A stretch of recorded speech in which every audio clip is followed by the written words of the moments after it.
My name is Tanmay Haldar and last four digit of my student ID is 0789. So today I will talk about my project, Student Management System. This project is a student management system developed using the C++ programming language, and it is a console-based application designed to bridge the gap between manual record keeping and digital automation. So একটা সমস্যা থেকে এই আইডিয়াটা আসে, সেটা হচ্ছে আমরা যদি ট্র্যাডিশনাল মেথডে পেপার বেসড যে স্টুডেন্টদের ডেটা বা ইনফরমেশন গুলো রাখতে যাই, তাহলে সেক্ষেত্রে ডেটা লস হওয়ার সম্ভাবনা থাকে এবং কোনো একজন ইন্ডিভিজুয়াল স্টুডেন্টের ইনফরমেশন যদি আমরা খুঁজে বের করতে চাই, তাহলে সেটা অনেক কষ্টসাধ্য হয়ে দাঁড়ায়। তো সেখান থেকে এই প্রজেক্টটি তৈরি করা সলিউশন হিসেবে।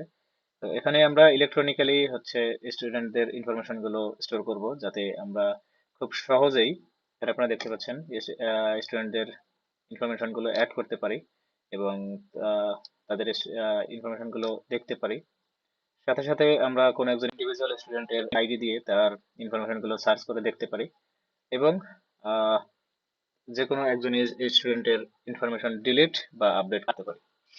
তো এখানে আমরা যদি কোডটা একটু রান করি, রান করার পরে দেখা যাবে, একটু সময় নিচ্ছে। এখানে আমরা কোডটা রান করার পরে সবার প্রথমে আমাদের রেজিস্ট্রেশন করে নিতে হবে। তো আমি রেজিস্ট্রেশন করে নিচ্ছি।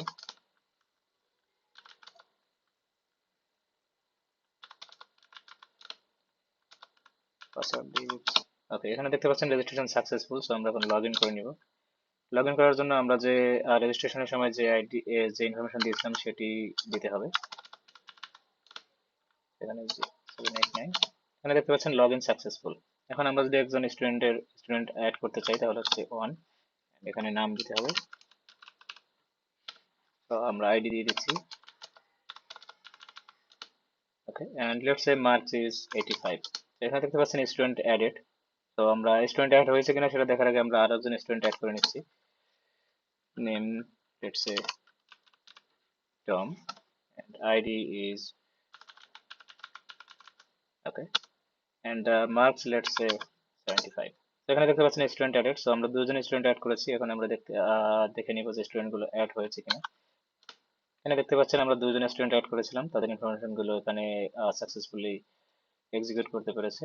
তো এখন আমরা যদি লেটস সে এখানে 1000 জন স্টুডেন্টের আইডি আছে, তো আমরা এখান থেকে যে কোনো একজন স্টুডেন্টের ইনফরমেশন গুলো যদি দেখতে চাই, তাহলে আমাদের যেতে হবে সার্চে, এখানে স্টুডেন্ট আইডি দিতে হবে।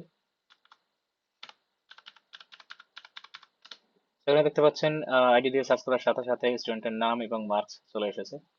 তো এখন আমরা যদি যে কোনো একজন স্টুডেন্টের ইনফরমেশন গুলো সে একটু আপডেট করতে চাই, তো লেটস সে মার্কসটা আপডেট করব। তো সেক্ষেত্রে আমরা 4 এন্ড এখানে আমরা আইডি দিয়ে সার্চ করব। এখানে দেখতে পাচ্ছেন এন্টার নিউ মার্কস। তো আমরা নিউ মার্কসটা দিয়ে দিচ্ছি।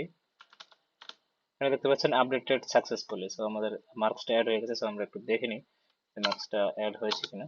এখানে দেখতে পাচ্ছেন তন্ময় নামে যে আইডিটা ছিল, তার মার্কস 85 থেকে 80 সাকসেসফুলি আপডেট হয়ে গেছে। তো এখান থেকে আমরা যদি কোনো একজন স্টুডেন্টকে ডিলিট করতে চাই, তাহলে আইডি দিয়ে সার্চ করব। এন্ড এখানে দেখতে পাচ্ছেন ডিলিটেড সাকসেসফুলি। তো আমরা একটু দেখি যে আইডি স্টুডেন্ট সাকসেসফুলি ডিলিট হয়েছে কিনা।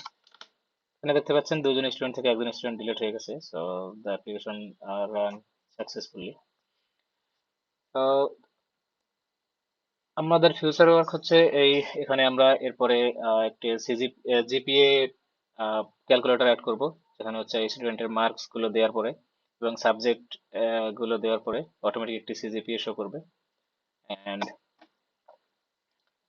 In conclusion, this student management system successfully demonstrates the power of C++ in handling real-world data management tasks by combining logical structures, flow control, and file. So that's it for today. Thank you, guys.